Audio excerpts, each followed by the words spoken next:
Big Boss Malayalam season 6 live അപ്ഡേറ്റ്സിലേക്ക് പോകാം. അപ്പോൾ ഇന്നത്തെ എപ്പിസോഡിൽ ലാലേട്ടൻ സായിക്കും പണിഷ്മെൻറ്റ് നൽകിയിരിക്കുകയാണ്. പുറത്തുള്ള കാര്യങ്ങൾ അകത്ത് വന്ന് പറഞ്ഞതിനാണ് സായിക്ക് പണിഷ്മെൻറ്റ്. ജാസ്മിനോടും മറ്റു മത്സരാർത്ഥികളോടും പുറത്തുള്ള കാര്യങ്ങൾ സായി അകത്ത് വന്ന് പറഞ്ഞിരുന്നു.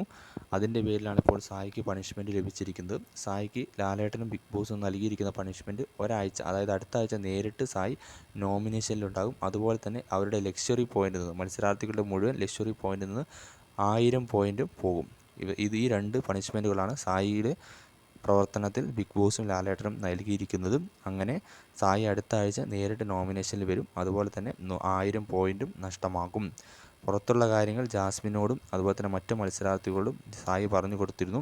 അത് തൻ്റെ ഗെയിം പ്ലാനാണ്, അതുകൊണ്ടാണ് അങ്ങനെ ചെയ്തതെന്നൊക്കെയാണെന്ന് സായി ലാലേട്ടനോട് പറഞ്ഞത്. ജാസ്മിനെ തകർക്കാൻ വേണ്ടിയാണ് അങ്ങനെ ചെയ്തത്, മെൻ്റലി തകർക്കാൻ വേണ്ടിയാണ് അങ്ങനെ ചെയ്തത്, അതെൻ്റെ ഒരു ഗെയിം പ്ലാനാണ്, പാർട്ട് ഓഫ് മൈ ഗെയിം എന്നൊക്കെയാണ് സായി ഇന്ന് ലാലേട്ടനോട് പറഞ്ഞിരിക്കുന്നത്. അതൊക്കെ വീണെടുത്ത് നിന്ന് കുഴിക്കുക എന്ന് പറയില്ല, അതുതന്നെയേ ഉള്ളൂ. അല്ലാണ്ട് അത് ഗെയിം പ്ലാൻ ഒന്നുമല്ല, കയ്യിൽ നിന്ന് പോയ കാര്യം തന്നെയാണ്. അപ്പോൾ നമുക്ക് പ്രേക്ഷകർക്കൊന്ന് മനസ്സിലാകും. പക്ഷേ ഏതായാലും പറഞ്ഞു പോയി. ഇനി അതിൻ്റെ അകത്ത് നിന്ന് രക്ഷപ്പെടാൻ വേണ്ടി അതെൻ്റെ ഗെയിം പ്ലാനാണെന്ന് പറഞ്ഞ് തടിയൂരിയതാണ് സായി.